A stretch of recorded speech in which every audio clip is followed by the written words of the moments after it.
हमको दिया गया है, जैसे कल डिस्कस हुआ था। सबसे पहले हमें ये पता करना है कि ये उचित भिन्न है कि नहीं। ठीक है, उचित भिन्न की परिभाषा क्या थी? अंश की घात छोटी होगी, हर की घात बड़ी। ठीक, अब यहां हमने चेक किया, ऊपर वाला है अंश, यहां पे वेरिएबल है नहीं, तो x है नहीं है, तो यहाँ पे घात कितनी मानी जाएगी? 0। सही कहा है हमने कि घात क्या होगी? 0। अब ये है आपका हर। ठीक है, हर में कितनी घात है? 2। एक इसकी और एक इसकी, हमें पता है गुणे में घातें जुड़ जाती है, एक और एक कितनी हो जाएगी? 2। यहाँ घात 2 है। आपको पता है उचित भिन्न की या सम भिन्न की परिभाषा क्या है? अंश की घात छोटी होगी और हर की घात बड़ी होगी, तो ये उचित भिन्न। अब अगर उचित भिन्न है तो इसको हम बता सकते हैं। फिर हमने पढ़ा था कि उचित भिन्नों को 3 पार्टों में बांटा गया, तो हमें पता करना है, पहले तो पता पड़ गया कि ये उचित भिन्न है। अब उचित भिन्न है तो ये उचित का कौन सा वाला पार्ट? पहला वाला, दूसरा वाला, तीसरा वाला, सबको दिख रहा है ये पहला वाला। कैसे पता पहला वाला है? हमें हर के ब्रैकेट जो दिए होंगे सिंपल दिए होंगे, ना तो उनके अंदर घातें होंगी ना उनके बाहर घातें होंगी, सिंपल ब्रैकेट दिए। आई बात समझ में? जिसको हमने देखा सिंपल ब्रैकेट है, ये पहले प्रकार का है।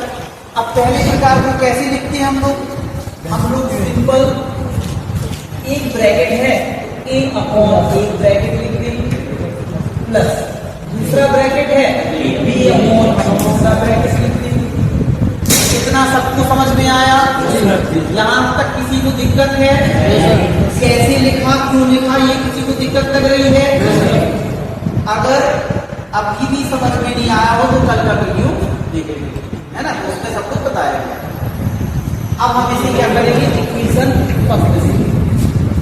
अब हमें इसे फ्रैक्शन जैसा ही सॉल्व करना होता है, जैसे सॉल्व करते हैं एलसीएम। अच्छा, कुछ बच्चों का क्या होता है, वो एलसीएम में घबरा जाते हैं, सर कैसे? तो उनके लिए हम एक और तरीका बताते हैं। जिन्हें एलसीएम में दिक्कत आती है उनके लिए एक तरीका और बताते हैं। यहाँ जितनी ब्रैकेट लिखी हुई है उतनी ही ब्रैकेट का दोनों पक्षों में गुणा करते हैं। सभी पदों के साथ अलग अलग गुणा कर देंगे, एलसीएम वाला सिस्टम ही हो जाएगा। ठीक है, चलो हम ये करें धीरे, छोटा क्वेश्चन है तो हम गुणा करके बताए धीरे, दूसरों में हम एलसीएम करके बताते। ठीक है, तो हमने क्या कहा? यहाँ जितने ब्रैकेट हैं उनका दोनों पक्षों में गुणा कर देना है। तो हमें क्या करना है?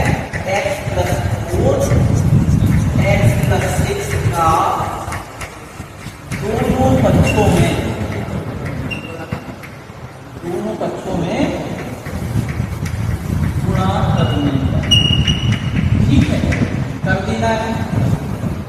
तो x + 4 x + 6 गुणे 1 अपॉन x + 4 और x + 6 बराबर, अब यहाँ पे भी गुणा होगा, तो x + 4 x + 6 गुणे a अपॉन x + 4। ठीक है, अगले टर्म के साथ भी x + 4 x + 6 का गुणा b अपॉन x + 6 के साथ। इतना समझ में आया? अब सिंप्लीफाई करेंगे, x + 4 से x + 4 कट गया, x + 6 से x + 6 कट गया। यहाँ पे x + 4 से x + 4 कट गया, x + 6 से x + 6 कट गया। अगली बात समझ में? अब जो भी बचा हुआ है वो भी करेंगे, 1 equal x + 6 into a x + 4 into b। आगे बात समझ में? अब इसी लीजिए दूसरा। अब यहां से सॉल्व करने के दो तरीके होता है। एक तो हम a का पूरे में गुणा करते हैं, b का पूरे में गुणा करते हैं, फिर कैटेगराइज अलग कर ले और फिर क्या करें, अपन लोग क्या करते थे, एलिमिनेशन, क्रॉस मल्टीप्लाई, दो चर की समीकरण सॉल्व करते थे, उस तरीके से भी सॉल्व कर सकते हैं। और एक है वैदिक मेथड में जल्दी आ जाता है, तो हम अभी वैदिक मेथड लगा रहे हैं। जब बड़े क्वेश्चन आएंगे तो हम वैसा कर लेंगे जैसा अभी हमने कहा है ना, प्रतिस्थापन विधि कर लेंगे, विलोपन विधि कर लेंगे, वैसे भी सॉल्व कर सकते हैं। और अगर हमें थोड़ा होना नहीं करना है तो एक वैदिक मेथड है उससे। तो अब हम क्या करेंगे, दोनों ब्रैकेट को बारी बारी जीरो कर देना, दोनों ब्रैकेट, मतलब जो ब्रैकेट दिए गए, दो है तो दो, तीन होते तो तीन। और ये वैदिक मेथड इसमें लगेगा, पहली विधि में ही लगेगा, यानी पहले टाइप के जो भिन्ने हैं उनमें ही लगेगा, दूसरे टाइप और तीसरे टाइप में। ठीक है, तो हम इसमें वैदिक मेथड यूज कर ले रहे हैं। तो हम क्या करेंगे, x + 6 = तो x की वैल्यू कितनी आ जाएगी, माइनस। इसे कहाँ रख देना है, सेकंड वाले, ये जो सेकंड बनाया है इसमें रख देंगे। तो लिखेंगे x का मान समीकरण इसमें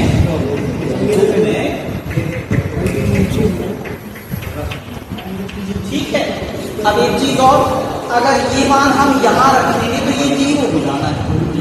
हमने -6 यहाँ रखा, तो -6 और +6 क्या हो जाएगा, जीरो।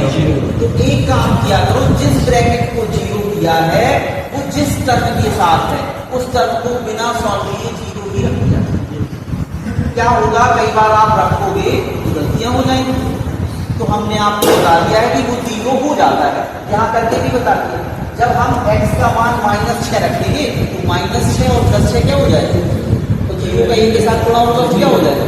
तो सबसे अच्छा है कि जिस ब्रैकेट को हम जीरो कर रहे हैं वो ब्रैकेट जिस टर्म में लिखा हो उसे बिना हल किए जीरो ही लिख दिया करेंगे, तो ना गलत होना है ना कुछ नहीं आई समझ में बात आ गई ना। तो यहाँ डायरेक्ट जीरो रख लें, ठीक है।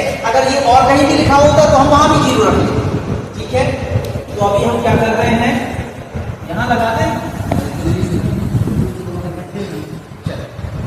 तो हम समीकरण सेकंड में रख रहे हैं 1 = यहां हमें जीरो रख लेना है, ये पहले से ही बताया, प्लस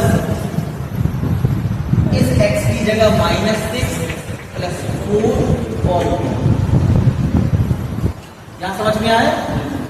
अब ये 1 का 1 रहेगा, 0 का ऐड करेंगे तो 0 जुड़ेगा, तो कोई नंबर आएगा जो नंबर लिखा हुआ। यहाँ 6 में से 4 गया, माइनस का 2, इस 2 को यहाँ भेज देंगे तो कहाँ पहुंचेगा, बटे में, तो b बराबर आ जाएगा 1/2। ठीक है। अब हम दूसरे ब्रैकेट को करेंगे तो दूसरा हमारा आंसर आ जाएगा। तो हम लिखेंगे अब दूसरा ब्रैकेट क्या था हमारा, x + 4, x + 4 बराबर 0 करेंगे तो x का मान कितना आ जाएगा। अब इसे भी कहाँ रख लेंगे, सेकंड समीकरण दूसरे वाले में, फिर से x का मान कहाँ, समीकरण 2 में रखने। समीकरण 2 फिर से हमने फिर से बताया, आपकी बात इसे जीरो किया है तो यहाँ वाला कौन टर्म है, b के साथ लिखा हुआ है, इस टर्म को हम जीरो मान कहाँ रखेंगे, ठीक है। तो आपका आ जाएगा 1 = क्या है, -4 + 6 1 और प्लस क्या है 1 बराबर 4 में से 6 में से 4 गए कितने बचेगा, प्लस की 2 इसे भेज देंगे, 1 बराबर क्या आ जाएगा 1/2, a का मान आ गया। जब a और b दो ही कांस्टेंट थे यहाँ पे, ये दोनों मान कहाँ रख देने हैं, समीकरण 1, ठीक है। लिखेंगे a तथा b का मान कहाँ, समीकरण 1 में। समीकरण 1 क्या था हमारा, 1/x + 4 x + 6 = a का मान कितना आया था 1/2, 1/2 ब्रैकेट के लिखा हुआ है x + 4 प्लस b का मान क्या आया था माइनस का 1/2 x + 6। तो हम चाहें तो यहाँ पे प्लस माइनस माइनस लिख सकते हैं, देखो हम माइनस नहीं कर 1/2 कॉमन है, तो कॉमन भी लिया जा सकता है, तो नहीं लेना है तो यही आंसर हो गया। तो हम 1/2 कॉमन भी ले रहे हैं, यहाँ क्या बचेगा 1/x+4 माइनस 1/x+6। तो हमारी दी गई आंशिक भिन्न का कोण क्या है, समझ गए। इस बड़ी भिन्न को हम इन दो अंशों में तोड़ सकते हैं, इससे छोटे अंश नहीं है। तो यही हमारा फाइनल आंसर। तो समझ में आया कि कोई दिक्कत है? एक बार और रिपीट करो, ठीक है। देखिए सबसे पहले हमने बताया था हमें करना क्या होता है। सबसे पहले एग्जाम में जब हम जाएंगे तो क्वेश्चन को चेक करना होता है ये समभिन्न है कि विषम, समभिन्न है कि विषम। ऐसा क्यों करना होता है? हमें पता है कि अगर विषम भिन्न होगी तो उसे हम लगा नहीं पाएंगे, तो अगर सम है तो ही लगा पाएंगे। हमने सबसे पहले से चेक किया कि अंश की घात कितनी है 0 और हर की घात कितनी है 2। अंश की घात छोटी और हर की घात अगर बड़ी है तो ये सम या उचित, और इसी को हम लगा सकते हैं। तो हमने देखा ये समभिन्न, तो हम देखेंगे समभिन्न का कौन सा टाइप है, पहला, दूसरा की तीसरा। तो हमने देखा सिंपल ब्रैकेट लिखे हुए हैं, सिंपल ब्रैकेट से पता पड़ा ये पहला टाइप है। और पहले टाइप को कैसा लिखना होता है? सिंपल एक एक कांस्टेंट के साथ एक एक ब्रैकेट लिखते जाओ। a के साथ हमने x+4 लिख दिया, प्लस b के साथ x-6 लिख दिया। कुछ लोग कहेंगे सर प्लस ही लगाना है, माइनस भी लगा सकते हैं। हम प्लस ही लगाएंगे। अगर आंसर में माइनस आना है जैसा कि इसमें आया हुआ है तो अपने आप माइनस आ जाएगा, और प्लस आना है तो अपने आप प्लस आ जाएगा। अब हम खुद से माइनस लगा दें वो आना हो प्लस, फिर गड़बड़ हो जाएगी बात। तो हमें प्लस ही लगाना है। अब क्या करना है? हमने कहा था इसके बाद दो तरीके हैं, या तो एलसीएम लेके कर लो या फिर जितना यहाँ पे लिखा हुआ है इतने का ही पूरे बच्चों में गुणा। अब ये चीज इजी है तो हमने सीधी सीधी कर दी, अगले दिन एलसीएम करके बता दी, ठीक है। तो हमने क्या किया, x+4 x+6 का दोनों बच्चों में क्या कर दिया, गुणा कर दिया। तो इसके साथ भी किया, b वाले टर्म के साथ भी किया, b वाले टर्म के साथ भी। यहाँ हमने देखा कि दोनों ब्रैकेट से दोनों ब्रैकेट कैंसिल हो जाएंगे। यहाँ पे x+4 वाले से ये कैंसिल हो जाएगा, x+6 वाले से ये कैंसिल हो जाएगा। अब जो भी बचा हुआ है वो नीचे कॉपी कर लेना है, सेकंड इक्वेशन देना। आगे बात समझ में? सेकंड इक्वेशन देने के बाद अगर ये समभिन्नों का पहला टाइप है तो उसमें हम वैदिक मेथड यूज करेंगे। वैदिक मेथड में क्या किया जाता है, एक एक ब्रैकेट को बारी बारी जीरो किया जाता है और एक एक आंसर मिलता चला जाता है। तो हमने एक ब्रैकेट को जीरो किया, x की वैल्यू निकाली, ये वैल्यू बाहर रखी समीकरण, ठीक है। अगर आप सभी जगह यहाँ भी x होता ना इस तरफ तो भी हम यहाँ भी x की जगह कितना रखते हैं, माइनस। हमने ये भी बताया ये ब्रैकेट जिस टर्म के साथ लिखा होगा वो टर्म ऑटोमेटिकली जीरो हो जाने वाला है रखने के बाद, तो इससे अच्छा हम जीरो डायरेक्ट ही लिख लेंगे। तो ये a के साथ लिखा हुआ था, a वाले टर्म को हमने क्या कर दिया, जीरो कर दिया, बाकी x की जगह -6 पुट कर दिया। सॉल्यूशन किया तो b की वैल्यू कितनी आ गई, 1/2। नीचे माइनस लगा हो तो हम बीचों बीच लगा लेते हैं, तो हमने आंसर में बीचों बीच लगा। अब एक ब्रैकेट का आंसर हो गया, अब हमने दूसरा ब्रैकेट फिर से जीरो किया, ठीक है। आंसर क्या है, -4x का। इसे फिर से कहाँ रख देना है, सेकंड में ही रख देना है, और फिर से देखना है ये ब्रैकेट किस टर्म के साथ है, जिस टर्म के साथ होगा उसे जीरो लिखना है। अभी बड़ा क्वेश्चन आएगा तो एक से ज्यादा टर्मों के साथ लिखा होगा तो हमें वो सारे टर्मों में जीरो लिख देना है जहां भी ब्रैकेट होगा। तो हमने इस बार b के साथ था तो b के साथ जीरो कर दिया, यहाँ x की जगह -2 रख दिया, सॉल्व किया, आ गया, इसे कर दिया b बराबर a और b दो ही कांस्टेंट हमने माने हुए, दोनों कांस्टेंट की जगह ये वैल्यू रख देंगे। कुछ लोग क्या करते हैं, सिर्फ यहाँ आंसर में वैल्यू रख देते हैं, कहते हैं यही आंसर है, ये भी ठीक है। हमने क्वेश्चन कॉपी किया, क्वेश्चन कॉपी करने के बाद सामने आंसर में रखा, ये हमारा फाइनल आंसर आ गया। हम 1/2 कॉमन लेते तो भी अच्छी बात है, नहीं लेते तो वो भी आंसर कहलाता है ना। दोनों टाइप हम लिख सकते हैं। सर अभी छोटा हो गया। अब देखें ऐसा क्वेश्चन अगर दिया हो, ऊपर कुछ लिखा है लेकिन नीचे सिंपल ब्रैकेट है, तो ये उचित भिन्न का पहला ही टाइप कहा जाएगा।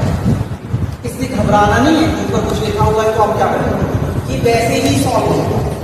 तो फर्स्ट टाइप को हम कैसे लिखते हैं, सिंपल, एक ब्रैकेट को ए अपॉन लिख देंगे और दूसरे ब्रैकेट को बी अपॉन सेट।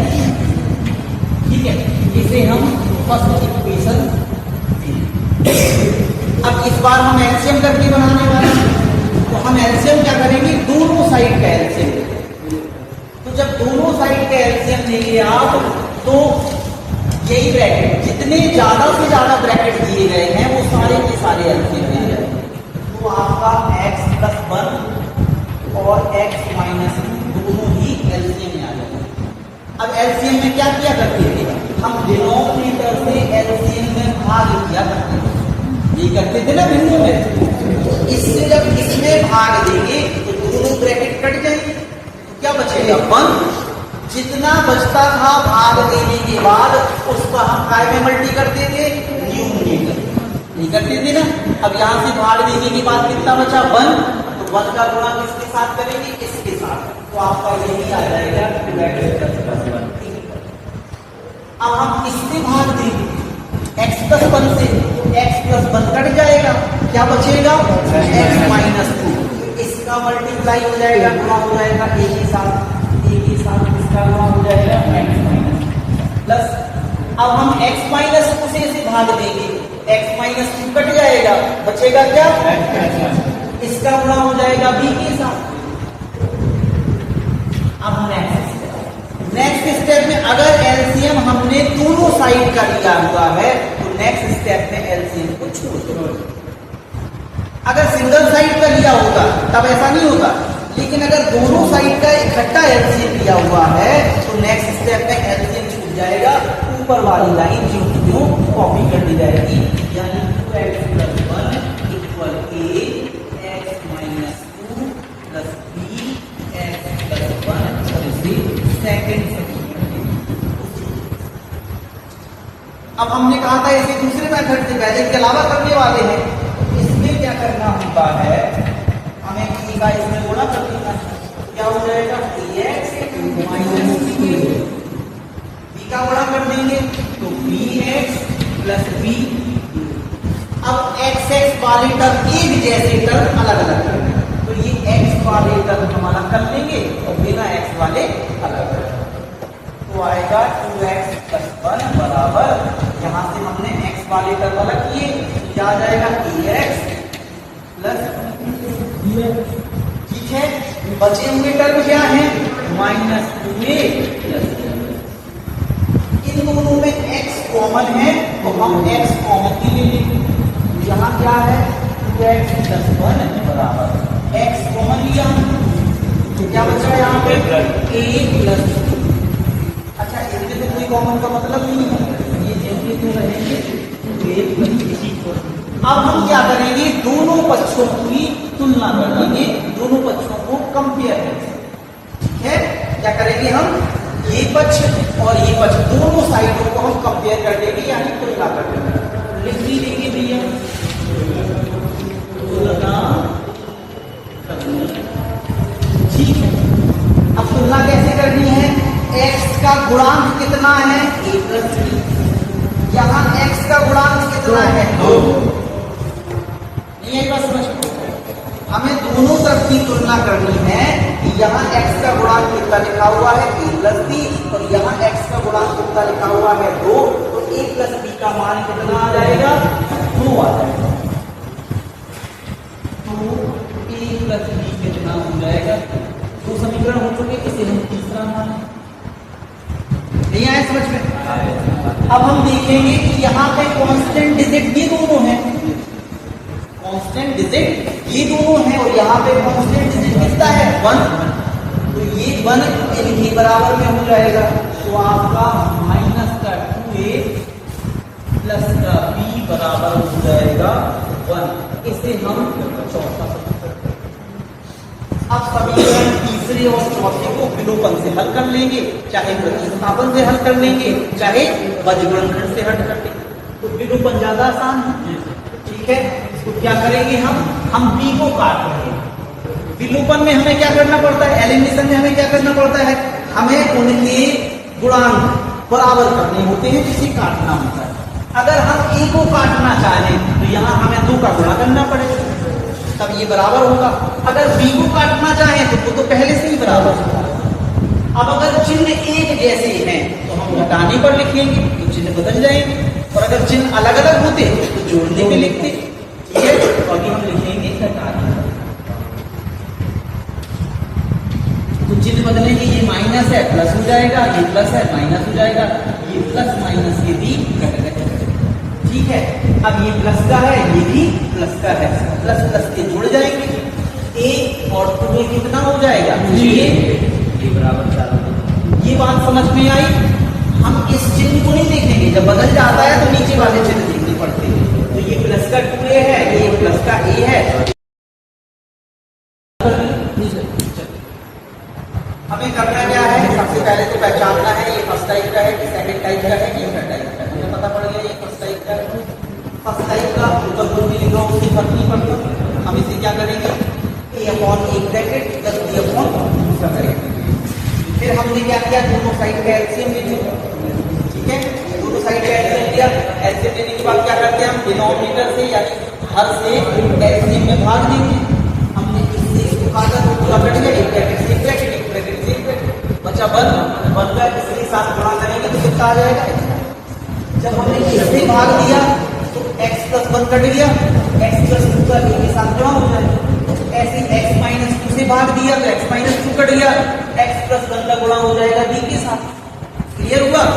अब हमने क्या करना है, हमने बताया कि जब भी हम एलसीएम दोनों साइड का लेते हैं तो नेक्स्ट स्टेप में एलसीएम छूट जाता है, ऊपर वाली लाइन पर आ जाती है। इसे समीकरण 2। अब आप इसे सिंप्लीफाई करेंगे, a का पूरे में गुणा कर दिया, b का पूरे में गुणा कर दिया, एक जैसी टर्म एक साथ ले लिए, यहाँ x कॉमन पर कॉमन ले लिया और ये कांस्टेंट हम उसके साथ। अब दोनों पक्षों में क्या कराया हमने,